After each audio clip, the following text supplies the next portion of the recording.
I see no point in waiting. Nobody's here in OBS with me. It doesn't really matter. Um, the whole point of this stream was to actually address G-Man, and if he watches this, then that's fine. If he doesn't, doesn't matter. Um, I posted the verses 12 and 13, and give me a second. I've got the audio going in the preview and YouTube. Silly me, forgot to turn that shit off. I wanted to go over my experience, but first let me read these verses. Verse 12 of 1 Corinthians 13, 12 through 13. Normally, you only hear verse 13, but I thought 12 was relative as well. Verse 12.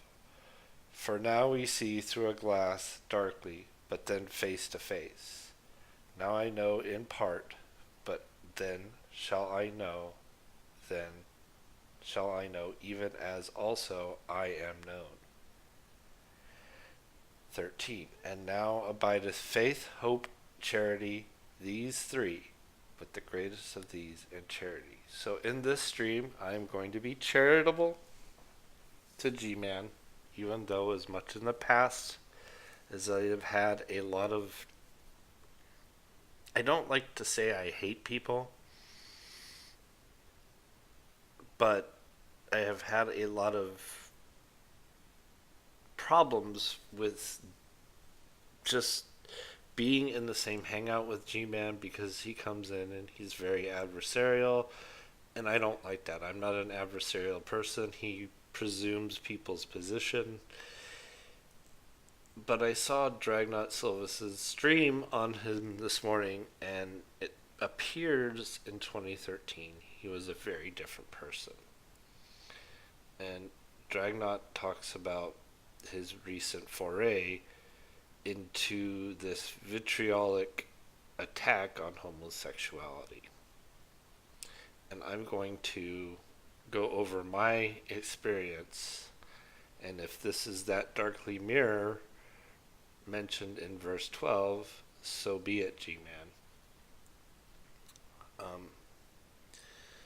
I consider myself a gay man at this point in time, but it wasn't always that way. When I was in high school, which I'm 45, so if this is looking forward, it's not by much.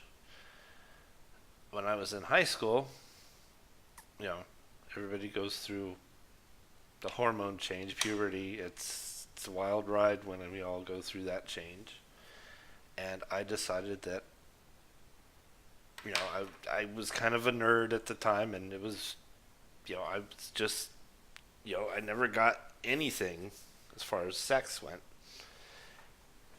in that stage. And a lot of people around me were getting, I was not a popular person, to say the least. So I didn't know, really, although I suspected in my mind that I was attracted to guys. But I didn't know. In fact, I didn't really know either way. So I considered myself, in my mind, bisexual. My first sexual experience was with a woman. It was about when I was 23. I also had sexual experiences with guys, and I also married a woman. And I got married about when I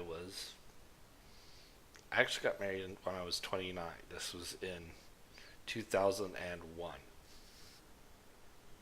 So I was 29 when I got married. So this sounds a lot like the advice that G-Man gave in the video that Dragnot Silvus has showed. And it struck me because I got married for a lot of the wrong reasons. And those wrong reasons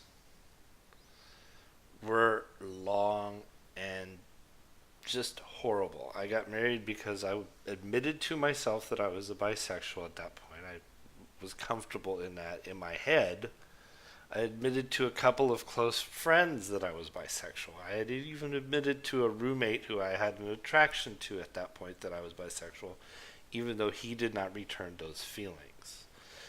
So I got married to this woman because she admitted to me that she was a bisexual. And I thought that that was kind of exciting at that point in time, and I thought that might actually develop into something kinky and interesting in our marriage. Of course, it did not. That was not what she was expecting out of that relationship. Going from there, and the comment and the live chat is disabled on the stream for a reason, because I don't care to hear those live chats while I'm doing this. You can comment after the fact. You can comment in G Plus as well. But by and by, we had a child, my wife and I, and everything was going okay. There were some indications that she had some baggage from her previous marriage. She was a little bit of a control freak. Before we even got married, my mom asked her how old her children were. Obviously, she was older than me, but she took that as my mom being nosy about how old she was, and she thought my mom was concerned that she was robbing the cradle. Keep in mind, I'm a 30-year-old man at this time. My mom was happy that I was getting married. She wasn't concerned that somebody was robbing the cradle in any way, shape, or form. So, it turned into this whole thing where she alienated me from my family.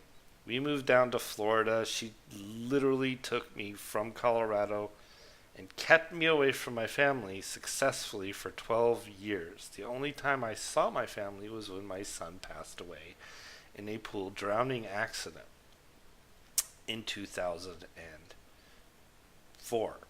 Keep in mind, my son wasn't even 2 years old when that happened. And that was the beginning of the end of our marriage. There was a 15-month period where I separated from my wife and had a relationship with a man.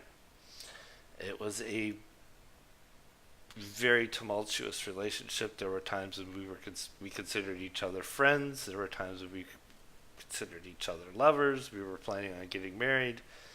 At the end of that relationship, I decided to get back with my wife.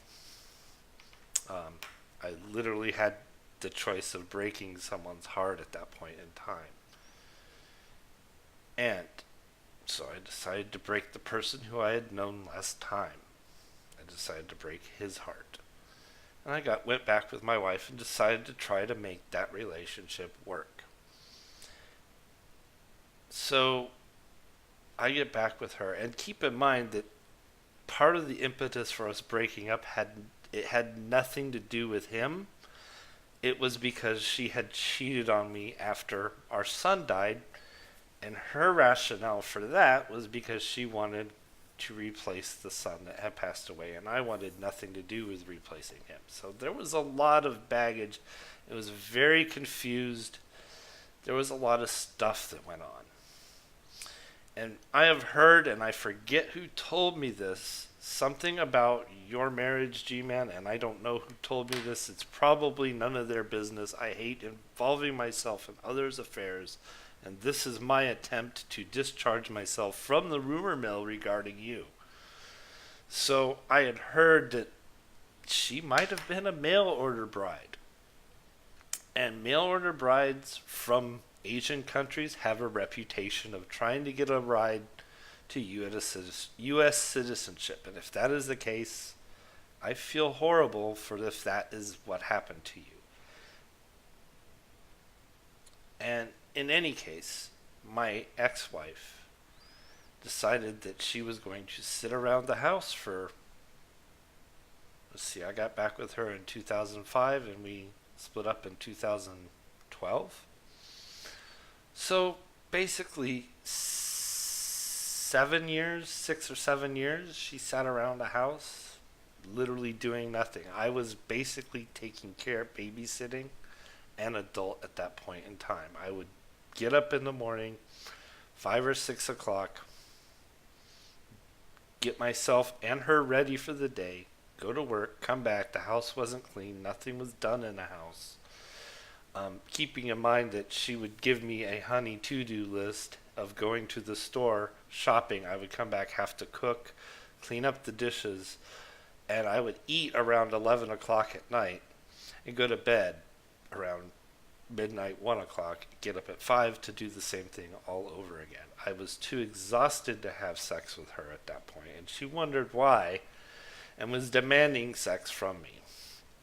So it was a toxic relationship at that point, and I decided in 2012 that I wasn't going to have any more of it, and I divorced her. At that point in time, I decided to admit I was gay. I was also still admitting I was still attempting to be a Christian. So I decided to try the MMC church. I had been Catholic during that marriage. So the MMC church is the quote-unquote gay church. It's people who are gay and are Christian. So they consider themselves to be Christian. They interpret the passages in the Bible with the greatest of these is charity. They look at the passages that most people see regarding homosexuality, and they say, well, those don't apply to people who love each other. And they're probably correct. I don't think God, if he does exist, would actually think that.